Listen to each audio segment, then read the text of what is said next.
38岁女星张柏芝去年底证实再添第3胎儿子，不过孩子生父究竟是谁，至今仍是个谜，也让外界议论纷纷。近日张柏芝突然在 IG 上晒出一张男人开车的照片，两人甚至带上同款情侣表，再度引发各界揣测。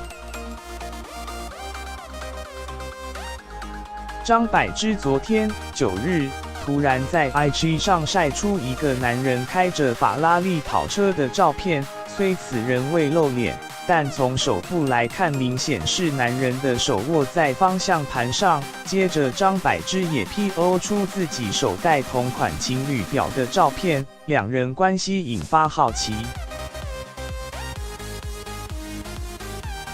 不过随后有网友找出真相，发现张柏芝贴的其实是2017年的旧照，对比刺青及戒指等特征，发现该男子其实是张柏芝的弟弟张豪龙，而他再度晒出该照，只是为了宣传自创品牌。